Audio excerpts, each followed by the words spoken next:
Hai pemirsa, masih bersama saya Indah Warsetio dan juga Mbak Maya Arvini, perempuan hebat yang memiliki segudang prestasi di dunia teknologi. Nah Mbak Maya, kita udah banyak ngobrol nih ya, seru banget. Ini saya mau cari tahu nih, ngobrol ke Mbak Maya gimana nih kondisi keluarga gitu ya yang bisa mendukung Mbak Maya sejauh ini. Iya. Pastinya penting sekali ya, karena tentu aja ketika kita memang serius berkarir, pasti akan ada pengorbanan. Nah, ya. Nah, memang pengorbanan yang paling banyak itu adalah waktu biasanya. Ya, jadi apalagi kalau misalnya kita sudah berkarir dan di posisi manajemen ya. Jadi nggak ada lagi tuh lagi weekend nih nggak bisa diganggu atau lagi ada acara pribadi supaya nggak bisa ya. Jadi mau lagi hari libur, apa weekend itu udah memang kita harus ya berdedikasi dan berkomitmen harus siap ya. Integritas tadi iya, loh. betul ya. Jadi itu adalah konsekuensi. Jadi buat nanti siapapun yang mau berkarir setinggi itu misalnya ya harus siap dengan segala konsekuensi dan resiko pasti ada. Nah, sama, jadi harus memiliki keluarga yang pasti mengerti ya, karena kan waktunya memang banyak habis untuk bekerja, betul. Karir. Iya, ya. tapi yang paling penting adalah kita memang harus mencintai pekerjaan kita, ya. Karena dengan kita mencintai pekerjaan kita, yang ada kita nggak capek, nggak ngerasa kerja, itu yang paling penting gitu ya. Nah, Mbak Maya, apa nih nilai yang menginspirasi dari keluarga ini untuk terus mensupport Mbak Maya? Iya.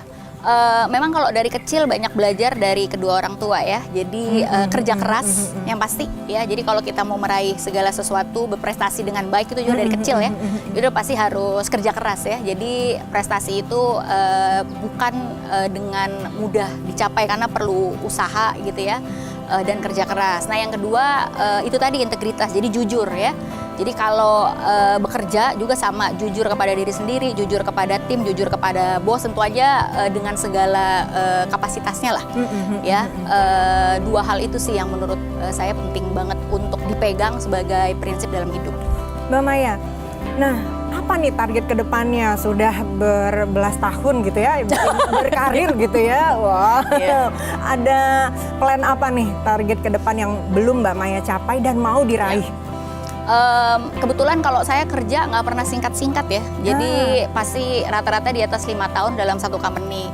Sedangkan kalau di Clue baru mau 2 tahun itu menurutku juga belum lama, belum banyak lah yang bisa aku kontribusikan, tapi aku cukup positif ya bisa membawa Clue tentunya dengan support founders gitu ya menuju yang lebih baik lagi ya dan menuju korporasi seperti yang diinginkan oleh mereka.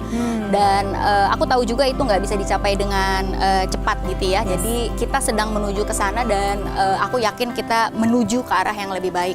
Jadi memang target utamanya adalah itu ya. Kalau yang lebih panjang lagi misalnya lebih dari 3-5 tahun sebenarnya pengen berkontribusi lebih baik untuk negara sih. Wow. Ya, jadi sama kayak misi kita gitu ya, Smart City ekosistem terlengkap di Indonesia ya.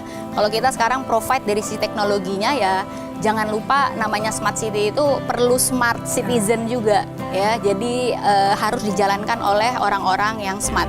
Mbak Maya, ketika kita saat ini berada di industri IT seperti itu ya, nih boleh nggak nih Mbak Maya dikasih gambaran gitu ya bagi perempuan kita di rumah ini ya, ketika mereka mau mulai berkarir di sini nih memilih mungkin major ataupun skill di industri IT ini yang bagus, yang cocok buat perempuan kita tuh seperti apa Mbak?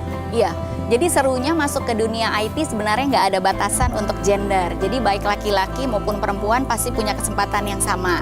Nah yang seru karena jumlah perempuan tetap sedikit. Walaupun udah lebih mending ketimbang saya masukin industri ini sekitar 15-16 tahun lalu ya. Tetap perempuan itu masih sedikit. Masih kurang ya.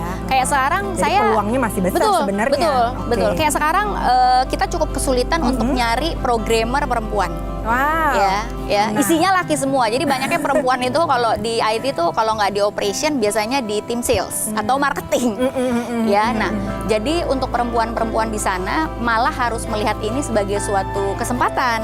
Ya, malah terbuka peluangnya dan jangan khawatir. Masalah background pendidikan itu sebenarnya tidak menjadi hambatan berarti. Yang paling penting itu adalah mau belajar ya, mengadopsi teknologi, kemudian mengerti industrinya gitu ya. Dan yang paling penting itu jangan lupa asah soft skill memang dari sekolah dan kuliah. Mbak Maya, terakhir nih, apa nih motivasi buat pemirsa di rumah, perempuan kita di rumah yang bisa memotivasi mereka nih untuk bisa berkarir ataupun semangat terus nih untuk menjalani produktifnya mereka? Iya. Jadi yang namanya berkarir itu adalah fokus pada pembelajaran dan pembentukan skill atau kemampuan ya. Jadi jangan punya cita-cita misalnya 3 tahun mau jadi direktur ya, atau setahun mau jadi direktur ya bikin perusahaan sendiri aja gitu ya, karyawannya dia doang. Iya betul. Jadi yang penting itu adalah fokus pada pembentukan skill atau kemampuan ya. Dari situ ya yang namanya posisi, jabatan atau bahkan remunerasi gaji gitu ya, itu pasti akan mengikuti. Jadi yang namanya karir itu nggak pernah ada shortcut ya, semua harus dilalui. Dan orang suka bilang masa sih anak-anak muda nggak bisa dipercaya memegang posisi tertentu, jawabannya adalah relatif ya. Jadi nggak bisa secepat itu dan jangan pernah mengejar karir itu hanya karena uang atau kompensasi atau remunerasi itu pasti akan mengikuti kemampuan kita. Jadi bekerjalah sesuai passion yang Betul, ada juga ya. Dan yang nggak kalah penting nih, harus punya mentor. Wow, Ya, itu harus punya mentor ya. Orang yang hebat biasanya di belakangnya pasti selain ada dukungan keluarga, pasti ada support mentor yang hebat juga. Baik Mbak Maya, terima kasih waktunya untuk ngobrol-ngobrol bersama perempuan kita. Sama-sama. Nah, baik pemirsa, ada pepatah yang mengatakan jatuh 7 kali, bangkit 8 kali. Nah, ini adalah suatu motivasi agar kita perempuan harus terus maju, memiliki jiwa yang pantang menyerah. Nah, pemirsa, terus saksikan Perempuan Kita hanya di Nusantara TV setiap jam 5 sore. Sampai jumpa.